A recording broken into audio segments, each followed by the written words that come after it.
तो दोस्तों, आज की इस वीडियो में हम लोग बात करेंगे MHD 6 के इम्पोर्टेंट क्वेश्चन की, जो कि आप लोगों के आने वाले एग्जाम के लिए बहुत ही इम्पोर्टेंट है, जो कि दिसंबर इसी मंथ में 2025 में होने वाले हैं इग्नू के। ठीक है, तो MHD 6 के हम लोग इम्पोर्टेंट क्वेश्चन को देख रहे हैं इस वीडियो में।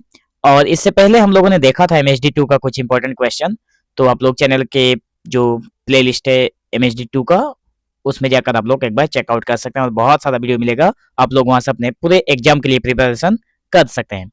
तो आगे बढ़ते हैं और देख लेते हैं कि हम लोग इस वीडियो में कौन कौन से क्वेश्चंस ज्यादा इंपॉर्टेंट है आप लोगों के आने वाले एग्जाम के लिए। ठीक है, तो आप लोग ध्यान देना एक बात पे, जो आप लोगों का क्वेश्चन पेपर होता है उसमें लिखा होता है नोट बोल के, ठीक है, जिसमें कहा गया है कि किन्हीं 5 प्रश्नों के उत्तर दीजिए, सभी प्रश्नों के अंक समान है और आप लोगों के टाइम रहते हैं 3 घंटे और अधिकतम अंक होता है 100 मार्क्स का। ठीक है, तो कोई भी 5 प्रश्न का उत्तर देने से ही आप लोगों का जो आंसर है वो कंप्लीट हो जाता है। बहुत सारे क्वेश्चन रहेंगे, लगभग 10 क्वेश्चन के जैसा रहता है। ठीक है, तो एक क्वेश्चन पेपर में 10 क्वेश्चन रहेगा, लेकिन मैं जो क्वेश्चन आप लोगों को सजेस्ट कर रहा हूं उसमें मैं टोटल आप लोगों को 30 क्वेश्चन सजेस्ट कर रहा हूं। ठीक है, क्योंकि एक क्वेश्चन का यहाँ पर 3 क्वेश्चन मैंने रखा है। जैसे एक नंबर में आप लोगों का कोई एक ही क्वेश्चन आएगा, लेकिन यहाँ पर मैंने 3 क्वेश्चन को रखा है, जो कि मतलब नेक्स्ट आने वाले एग्जाम में इंपॉर्टेंट हो सकते हैं। ठीक है, तो सबसे पहला नंबर जो क्वेश्चन है, एक नंबर में ये 3 क्वेश्चन मैंने रखा है, आप लोग इसको एक बार ध्यान से देख लीजिए। मैं पढ़ भी देता हूं। जैसे आदिकालीन साहित्य की प्रमुख साहित्य धाराओं का उल्लेख कीजिए। हिंदी साहित्य के इतिहास में आदिकाल के नामकरण की समस्याओं पर प्रकाश डालिए। 2 क्वेश्चन हो गया। और एक क्वेश्चन है, हिंदी साहित्य के प्रारंभिक काल के नामकरण संबंधी विविध मतों को स्पष्ट करते हुए आदिकाल नाम की सार्थकता पर विचार कीजिए। ये हो गया आप लोगों का 1 नंबर का क्वेश्चन। ठीक है, इसमें से कोई एक ही क्वेश्चन का आंसर आप लोगों को लिखना है और एग्जाम में एक ही रहेगा। मैंने यहाँ पे बस क्योंकि ये प्रिडिक्टेड है, हो सकता है कि एग्जाम में आ जाए। तो बहुत सारे बच्चों ने मुझसे कमेंट किया था, मुझसे कहा था कि सर व्हाट्सएप पर भी, मतलब व्हाट्सएप पर भी कमेंट करके बोले थे कि सर बाकी जो वीडियो बच्चे हैं, जो भी सब्जेक्ट बच्चे हैं, उनका भी आप PDF लेकर आइए, हमें इंपॉर्टेंट क्वेश्चन दीजिए। ठीक है, तो अब हम लोग क्या करेंगे, 2 नंबर का भी देखेंगे।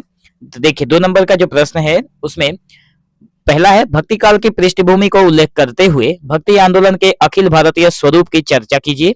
दूसरा है, कृष्ण भक्ति काव्यधारा की प्रमुख विशेषताएं बताइए। और एक दूसरा नंबर क्वेश्चन हो सकता है कि रामकाव्य परंपरा का परिचय दीजिए, साथ में इनके रामकाव्य परंपरा के जो कौन कौन से कवि हैं, ये भी हो सकता है क्वेश्चन साथ में, कि रामकाव्य परंपरा का परिचय के साथ रामकाव्य परंपरा से जुड़े सभी कवियों के बारे में बताइए और उनके द्वारा लिखित जो रचनाएं हैं उनके बारे में भी बताने के लिए बोला जा सकता है। तो आप लोग इसी चैनल के आप लोग प्लेलिस्ट में जब जाएंगे MHD 6 का, तो वहां पे इस क्वेश्चन के ऊपर भी ऑलरेडी वीडियो अपलोडेड है। ठीक है, तो आप लोग जरूर एक बार चेकआउट करिए।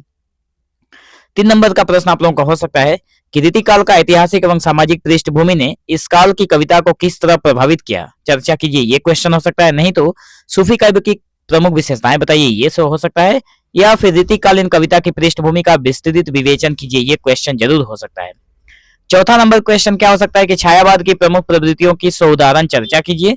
नहीं तो रीतिकालीन कविता की प्रवृत्तियों का वर्णन कीजिए, या फिर भारतेंदु युगीन कविता का परिचय दीजिए, ये भी हो सकता है चौथा नंबर में। ठीक है, 5वां नंबर में हो सकता है कि खड़ी बोली गद्य की विकास यात्रा का परिचय दीजिए।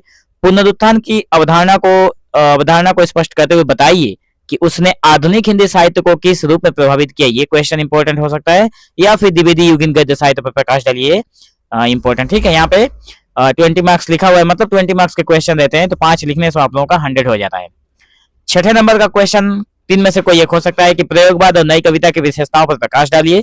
द्विवेदी युगीन हिंदी कविता की प्रमुख विशेषताओं पर प्रकाश डालिए, या फिर प्रयोगवाद के वैचारिक परिप्रेक्ष्य को स्पष्ट करते हुए उसकी शिल्पगत विशेषताएं बताइए। 7वां नंबर क्वेश्चन क्या है कि हिंदी नाटक के विकास के विभिन्न चरणों का सोदाहरण परिचय दीजिए। और एक क्वेश्चन हो सकता है कि आधुनिक हिंदी साहित्य के विकास में प्रगतिवाद के योगदान पर प्रकाश डालिए, या फिर हिंदी निबंध की विकास यात्रा पर प्रकाश डालिए, ये हो सकता है। ठीक है, 8वां नंबर क्वेश्चन है, हिंदी आलोचना के विकास में विभिन्न चरणों का परिचय दीजिए। हिंदी कहानी की विकास यात्रा का संक्षिप्त परिचय दीजिए और अपभ्रंश के प्रमुख रूपों का विवरण देते हुए, ठीक है, साथ में दिया गया कि और हिंदी साहित्य का संबंध स्पष्ट कीजिए। यहाँ पर बीच में जो 7 नंबर का लिखा हुआ है ये नहीं चाहिए, देते हुए हिंदी साहित्य का संबंध स्पष्ट कीजिए, ये जो होगा मतलब ये क्वेश्चन होगा, ठीक है। यहाँ पे टाइपिंग मिस्टेक होकर बीच में कुछ और घुस गया है। तो देखिए, अगर आप लोगों के मन में ये डाउट चल रहा है कि सर ये मतलब एक क्वेश्चन आप लोगों के मन में हो सकता है कि इतने सारे जो क्वेश्चन है इसका सॉल्यूशन हमें कहाँ मिलेगा, तो देखिए ये सभी के सभी क्वेश्चन को ऑलरेडी पीडीएफ में सोल्व कर दिया गया है, ठीक है। MHD2 का मैंने जब वो वीडियो अपलोड किया था तो बहुत सारे बच्चों ने पीडीएफ खरीदा है। अगर आप लोग पीडीएफ को अगर ले लेते हैं तो आप लोगों को भी ये सारे के सारे क्वेश्चन सॉल्व मिल जाएंगे किसी न किसी ईयर में, ठीक है। और पीडीएफ में लगभग जून 2025 से, लगभग नहीं मतलब ये श्योरिटी है कि जून 2022 से जून 2025 तक का जो सोल्यूशन है लगभग लास्ट 7 एग्जाम का सोल्यूशन हो जाता है आप लोगों को ओनली ऑन 119 रुपीज में दिया जा रहा है, जो कि अभी भी ऑफर में चल रहा है, ठीक है।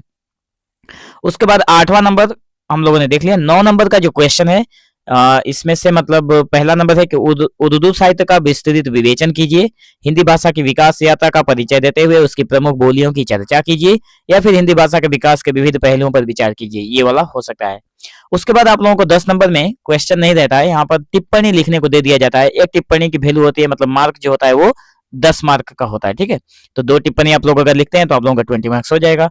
तो यहाँ पे मैंने कुछ टिप्पणी यहाँ पे लिया है जो कि मैं आप लोगों को सजेस्ट कर रहा हूँ, जिसे अगर आप लोग एक बार देख लेते हैं तो हो सकता है यहीं से कॉमन मिल जाए।